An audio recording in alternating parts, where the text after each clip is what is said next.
Di Hindu dan Islam ada kemiripan, Kak. Di Islam kan ada rukun iman, di Hindu tuh saya kemarin baca ada Pancasrada. Ya. Begini, kalau kami mendengar, tapi juga tidak begitu paham ya. Kalau di Islam kan ada 5 rukun. 6, Pak. Memang sama-sama 5, tapi jauh sekali bedanya. Kalau kami disebut dengan Pancasrada. 5 keyakinan. Itu filsafat utama dalam agama Hindu.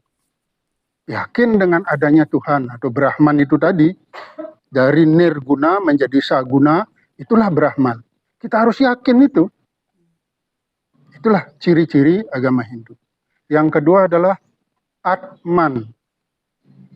Setiap ciptaan Tuhan ada Atman. Di dalam tubuh manusia disebut dengan Atman, di dalam hewan disebut dengan Janggawa, sedangkan di tumbuh-tumbuhan disebut dengan Sawitra. Namanya berbeda, tapi sebenarnya sama. Adalah percikan Tuhan itu sendiri. Sifatnya sama dengan Tuhan. Di dalam diri manusia ada Atman yang punya rasa kasih sayang sama dengan Tuhan. Dan tidak pernah mengalami kematian. Sama seperti Tuhan itu sendiri. Makanya kalau manusia ini tidak ada Atmannya, ya namanya mati. Atman itulah yang menghidupi kita. Mungkin hampir sama dengan roh itu ya. Tapi di kami antara roh dan Atman ada bedanya sedikit. Atman itu adalah badan penyebab. Jadi tubuh manusia ini terdiri dari 3 badan.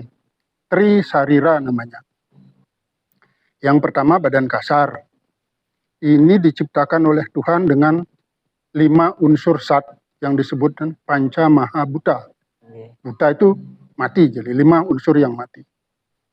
Teja, apah, teja itu panas, apah itu air, bayu, udara, terus pertiwi, itu sat padat. Kalau di Islam tanah, sedangkan yang terakhir adalah eter atau unsur yang maha suci. 5 unsur inilah membentuk badan kasar. Kemudian yang kedua adalah suksma sarira, badan halus. Terdiri dari panca, tanmatra, panca, indria, banyak. Dan itu unsur-unsur halus yang ada dari atmosfer. Disatukan. 2 badan ini semuanya mati. Akan hidup kalau dihembuskan Atman di dalam tubuh. Badan kasar, badan halus masih terdiri dari berapa lapis? Ada 7 lapis, ada 5 sat. Nah, salah satu unsur dari itu adalah badan eteris namanya. Saat orang tidur, itu badan eterisnya bisa keluar. Tapi nggak bisa jauh, hanya 1,5 meter. Jika kalau Bapak mimpi, ya itu badan eteris itu. Keluar masuk. Begitu kita sadar, dia masuk ke dalam tubuh lagi. Kalau mati penasaran, biasanya itu di kuburan itu. Badan eteris itu. Yang disebut dengan hantu kuburan. Ya. Kemudian, yang ketiga adalah badan penyebab. Yang menyebabkan kita hidup yang disebut dengan Atman. Itu percikan daripada Brahman. Brahman, Atman, Aikyam. Tuhan dan Atman itu sama fungsi. Sama sifatnya. Makanya, maaf ini ya, ini bedanya. Kalau di Hindu, khususnya yang di Indonesia ya, di India saya juga nggak begitu paham, tapi mestinya juga ada benang merahnya. Di tempat suci tidak boleh ada mayat. Kenapa waktu kita hidup kok keluar masuk ke tempat suci bebas? Karena ada Atman itu tadi. Nah setelah Atman ini keluar, ini sudah bangkai. Tidak boleh dibawa ke tempat suci. Ini bedanya. Yang perlu kami sampaikan biar nambah pengetahuan. Saya kira itu. Apalagi kalau sampai ada peristiwa meninggal di tempat di suci. wilayah pura. Itu penyuciannya luar biasa. Untuk mengembalikan fungsi pura ke tempat suci itu membutuhkan upacara yang luar biasa besar. Nah, kalau umpamanya di Bali, ada orang meninggal mau dibawa ke makam, hanya di depan pura dalam. Itu pun hanya sekedar dirundukkan, dipersembahyankan di situ. Di pura dalam namanya.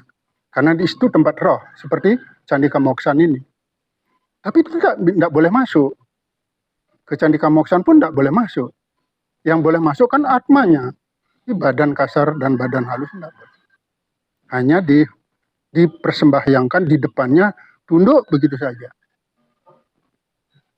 Nah, itu yang mungkin baru bagi Bapak Ibu. Monggo. Mungkin yang terakhir dari saya Pak ya. Nggih. Kalau jenengan sendiri mengenal sosok Gus Dur itu seperti apa Pak? Tadi Pancasrada belum semua ya. 3 ya, baru mana nih? Mau Pancasrada selesaikan ya? Kan tadi baru 2. Yang ketiga itu hukum karma. Oh ya. Karma pala, bukan hanya hukum karma ya. Hukum karma pala. Jadi tiga suku kata jadi satu. Nggak bisa dipisah. Hukum karma pala. Karma itu perbuatan, pala itu buah. Buah perbuatan. Buah perilaku. Apapun yang kita lakukan, apapun yang kita tanam, yaitu yang kita tuai. Hukum karma pala ini pun terbagi atas 3 macam. Tidak begitu saja kita nikmati dalam hidup ini, tidak. Nanti ada kaitannya dengan serada berikutnya. Hukum karma pala itu ada 3 macam. Ada yang bisa kita nikmati selama kita lakukan hidup ini seketika. Ada yang kita nikmati pada saat kita lakukan sebelum kehidupan ini. Bahkan ada juga tabungannya. Akan kita nikmati pada kehidupan yang akan datang. Nah, ini mungkin beda ya. Jadi makanya tidak hukum karma pala. Siapa yang menghitung hukum? Manusia nggak bisa. Hanya Tuhan yang bisa menghitung. Kita tidak bisa mengira-ngira kapan akan menerima hasil dari apa yang kita lakukan, kita pun tidak tahu. Hanya Tuhan yang tahu. Nah, hukum karma pala ini ada kaitannya dengan serada yang keempat. Reinkarnasi. Kalau selama kehidupan ini kita masih punya tabungan karma pala yang tidak baik, maka diberikan kesempatan untuk memperbaikinya pada kehidupan yang akan datang. Kapan itu? Kita juga nggak tahu. Jadi kapan kita akan lahir kembali, dilahirkan sebagai apa? Kita juga nggak ngerti. Karena itu semua buah karma kita. Nah, seandainya hukum karma pala dan reinkarnasi ini tidak terjadi, kenapa? Karena kita sudah suci, sudah lunas semua utang-utang apa yang kita lakukan, maka kita akan mencapai tujuan kehidupan jadi manusia, yaitu moksha. Moksha itu artinya mengalami kebebasan, bebas menentukan.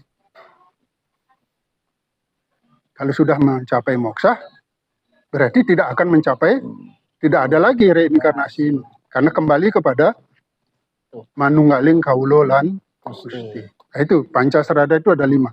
Semuanya ini yang tidak bisa kita apa ya, seperti Brahman itu sendiri kan kita tidak bisa membayangkan kayak apa sih, karena tubuh daripada Tuhan itu adalah alam semesta ini, badan dari, makanya pada persembahyangan itu nanti ada simbol badan Tuhan itu namanya daksina, itu ada 13 macam di dalamnya. Supaya beliau mau melinggih di situ harus disucikan dulu dengan tirta. Ya itulah yang disebut Pancasrada tadi. Jadi ya sama-sama 5 tapi berbeda dengan 5 rukun Islam ya. Nah kalau di Islam kan ada naik haji. Kalau kita naik ke nirwana. Nah ini nirwana itu pun sebenarnya masih alam gitu. Jadi moksha itu yang terakhir. Jadi moksha kembali kepadanya, naik ke alam beliau, ke Tuhan itu sendiri. Karena kita berasal, atma itu kan berasal dari Tuhan. Selama atma ini kotor, tidak akan bisa kembali kepadanya. Setelah atman ini suci, baru kembali kepada yang maha suci.